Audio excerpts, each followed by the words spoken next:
بسم اللہ الرحمن الرحیم صلی اللہ علی محمد صلی اللہ علیہ وآلہ وسلم۔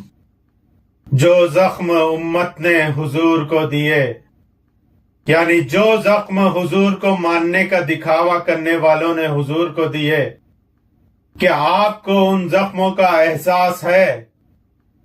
مولا علی کو شہید کیا گیا اور زخم نبی کریم کو دیا گیا۔ ماں فاطمہ خاتون جنت کو رلایا گیا اور زخم نبی کریم کو دیا گیا۔ امام حسن کو زہر دے کر شہید کیا گیا اور زخم نبی کریم کو دیا گیا۔ امام حسن کے جنازے پہ تیر چلائے گئے اور زخم نبی کریم کو دیا گیا۔ امام حسین کے گردن کو کاٹ کر نیزے پر چڑھایا گیا اور زخم نبی کریم کو دیا گیا۔ کربلا میں نبی کریم کے گھر والوں کی گردنیں کاٹی گئی، ان کے لاشوں پر گھوڑے دوڑائے گئے، ان کی لاشوں کو پامال کیا گیا اور زخم نبی کریم کو دیا گیا۔ کربلا میں نبی کریم کے گھر کی عورتوں کے سروں سے چادروں کو چھین کر انہیں بے پردہ بازاروں میں گھمایا گیا اور زخم نبی کریم کو دیا گیا۔ کربلا کے بعد بھی نبی کریم کی نسل میں ہزاروں سیدوں کو شہید کیا گیا اور زخم نبی کریم کو دیا گیا۔ نبی کریم کی آل و اولاد کا قصور کیا تھا؟ کیوں انہیں اتنا تڑپا تڑپا کر مارا گیا؟ نبی کریم کی اولاد میں نبی کریم کا خون ہونا، کیا یہ قصور ہے ان کا؟ تڑپا تڑپا کر مارنے والے بھی وہ تھے جو نبی کریم کا کلمہ پڑھنے والے نبی کریم کو ماننے والے تھے۔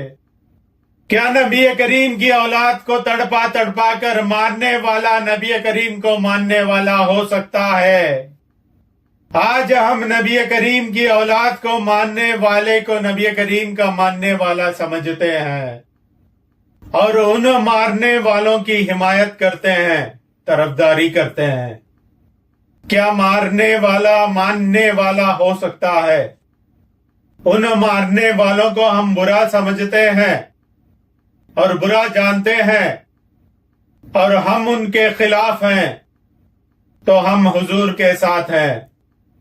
ان مارنے والوں کو ہم برا نہیں سمجھتے ہیں اور برا نہیں جانتے ہیں اور ہم ان کے خلاف نہیں ہیں، تو ہم حضور کے ساتھ بھی نہیں ہیں، یعنی ہم حضور کے خلاف ہیں اور حضور کی اہل بیت کو مارنے والوں کے ساتھ ہیں۔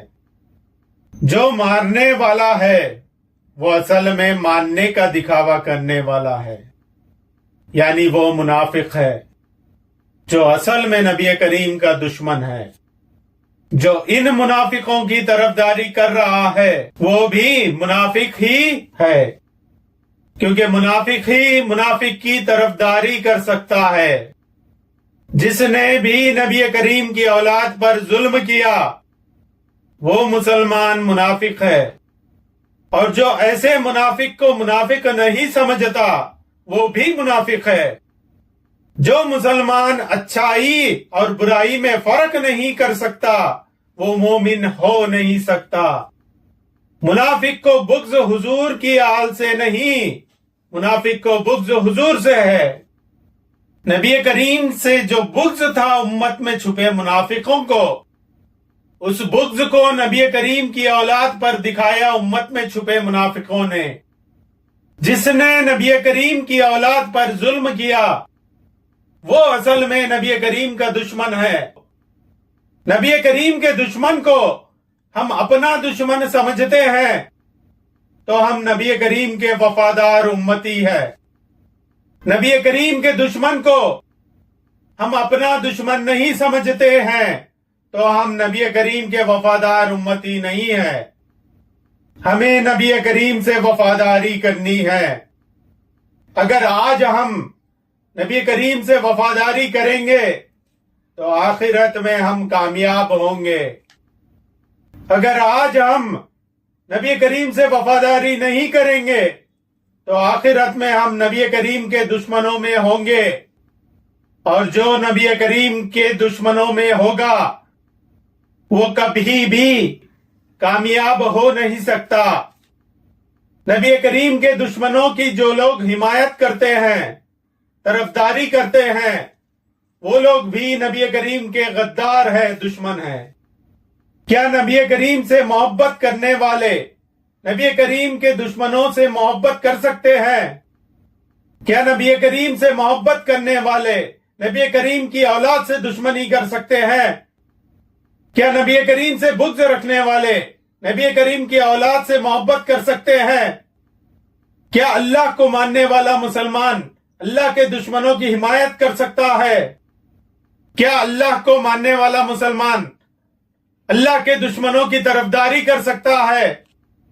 اللہ کے دشمنوں کی حمایت کرنا، طرفداری کرنا، یعنی اللہ سے بغاوت کرنا، اللہ سے دشمنی کرنا ہے۔ کوئی مسلمان اگر اللہ کے دشمن کی طرفداری کر رہا ہے تو وہ مسلمان اللہ کو ماننے کا صرف دکھاوا کر رہا ہے۔ حقیقت میں وہ جس کی طرفداری کر رہا ہے وہ انہی کو مانتا ہے۔ ماننے والا جس کو مانتا ہے وہ صرف اسی کی طرفداری کرتا ہے، اسی کا ساتھ دیتا ہے۔ محبت کرنے والا جس سے محبت کرتا ہے وہ صرف اسی کی طرفداری کرتا ہے، اسی کا ساتھ دیتا ہے۔ کوئی مسلمان اگر یہ کہتا ہے کہ مجھے نبی کریم سے محبت ہے اور وہ نبی کریم کے دشمنوں کی حمایت کر رہا ہے تو وہ اصل میں نبی کریم کے دشمنوں سے محبت کرتا ہے، لیکن دکھاوا نبی کریم سے محبت کرنے کا کر رہا ہے۔ ہم جن سے محبت کرتے ہیں، ہم جنہیں مانتے ہیں، ہم ان کا ساتھ دیتے ہیں۔ یہ انسان کی فطرت ہے۔ ہم جن سے محبت کرتے ہیں ان سے جو دشمنی کرتا ہے ہم ان کا ساتھ نہیں دیتے، یہ انسان کی فطرت ہے۔ ہم جن سے محبت کرتے ہیں ان کا ساتھ چھوڑ کر ان کے دشمنوں کا ساتھ دینا، کیا یہ انسان کی فطرت ہے؟ اگر کوئی مسلمان حضور کا ماننے والا ہے اور وہ حضور کے دشمنوں کی حمایت کر رہا ہے تو وہ اصل میں حضور کو ماننے کا صرف دکھاوا کر رہا ہے، وہ اصل میں حضور کے دشمنوں کا ماننے والا ہے، یعنی وہ منافق ہے جو اندر کچھ اور رکھتا ہے اور باہر زبان پر کچھ اور دکھاتا ہے۔ کچھ امتی نبی کریم کے دشمن کو اپنا دشمن سمجھتے ہیں، کچھ امتی نبی کریم کے دشمن کو اپنا دوست سمجھتے ہیں۔ جو نبی کریم کا دشمن ہے وہ اللہ کا دشمن ہے، جو نبی کریم کا غدار ہے وہ اللہ کا غدار ہے، جو نبی کریم کے ہیں وہ ہمارے ہیں، جو نبی کریم کے نہیں ہیں وہ ہمارے بھی نہیں ہیں۔ اللہ نے ہمیں عقل دی ہے اور ہم یہ سمجھ سکتے ہیں کہ کس نے نبی کریم کے ساتھ غداری کی ہے۔ وہ کون ہے جس نے نبی کریم کے خاندان پر ظلم کیا، ان کے اولاد کو تڑپا تڑپا کر مارا؟ جب دین کو ماننے میں زبردستی نہیں ہے تو دین کے ان دشمنوں کو کیوں زبردستی منوانا چاہتے ہیں آج کے منافق ملا؟ سورۃ الحجرات آیت 2۔ قرآن میں اللہ رب العزت صحابہ سے مخاطب ہو کر کہہ رہا ہے، اے ایمان والو، نبی کی آواز سے اپنی آواز کو بلند نہ کرنا ورنہ تمہارے سارے اعمال ضائع ہو جائیں گے اور تمہیں اس کی خبر بھی نہ ہوگی۔ نبی کریم کی بارگاہ میں کوئی صحابی اونچی آواز میں بات کرے، اللہ رب العزت اس بات کو گوارا نہیں کرتا۔ اللہ کہہ رہا ہے تمہارے سارے اعمال ضائع ہو جائیں گے، یعنی تمہارا سب کچھ ختم ہو جائے گا۔ آواز بلند کرنے والوں کو سزا ملے گی، تو کیا ظلم کرنے والوں کو سزا نہیں ملے گی؟ حضور کی اہل بیت کو تڑپا تڑپا کر مارنا، کیا اس عمل سے نبی کریم کو تکلیف نہیں پہنچی؟ صحابہ کی آواز سے اگر حضور کو تکلیف پہنچتی ہے، اللہ ان کے سارے اعمال ضائع کر دے گا۔ صحابہ کے عمل سے اگر حضور کو تکلیف پہنچتی ہے تو کیا اللہ انہیں معاف کر دے گا؟ حضور کو تکلیف پہنچانے والا کوئی بھی ہو، اللہ انہیں معاف نہیں کرے گا۔ جب حضور کہہ رہے ہیں میرے اہل بیت سے محبت مجھ سے محبت ہے، تو حضور کے اہل بیت پر ظلم حضور پر ظلم ہے۔ حضور کے سامنے صرف آواز بلند کرنے پر جب صحابہ کے سارے اعمال ضائع ہو جائیں گے، تو کیا حضور کے خلاف کھڑے ہونے والے صحابہ کے اعمال ضائع نہیں ہوں گے؟ جب اللہ آواز بلند کرنے والوں کی سزا بتا رہا ہے کہ سارے اعمال برباد ہو جائیں گے، تو کوئی سوچ بھی نہیں سکتا کہ اللہ انہیں کیا سزا دے گا جنہوں نے حضور پر ظلم کیے۔ حضور کو تکلیف دینے والے صحابہ کے سارے اعمال ضائع ہو سکتے ہیں، تو کیا ان صحابہ کی حمایت کرنے والوں کے، طرفداری کرنے والوں کے اعمال بچ سکتے ہیں؟ جب اللہ حضور کو تکلیف دینے والے صحابہ کو معاف نہیں کرے گا، تو اللہ ان عام مسلمانوں کو کیسے معاف کر دے گا جو حضور کو تکلیف دینے والے صحابہ کی حمایت کرتے ہیں، طرفداری کرتے ہیں؟ صحابہ یعنی جنہوں نے حضور کا ساتھ دیا، اپنا سب کچھ حضور پر قربان کر دیا۔ جن صحابہ نے حضور کی اہل بیت پر اپنی جان قربان کی، انہیں ہر مومن صحابی مانتا ہے، ان سے ہر مومن محبت کرتا ہے۔ جس نے کبھی حضور کا ساتھ نہیں دیا، انہیں بھی ہم صحابی کہتے ہیں۔ جس نے حضور سے بغاوت کی، دشمنی کی، انہیں بھی ہم صحابی کہتے ہیں۔ کیا وہ بھی صحابی ہے؟ جو صحابہ کے بھیس میں چھپے ہوئے منافق تھے، انہیں بھی ہم صحابی کہتے ہیں۔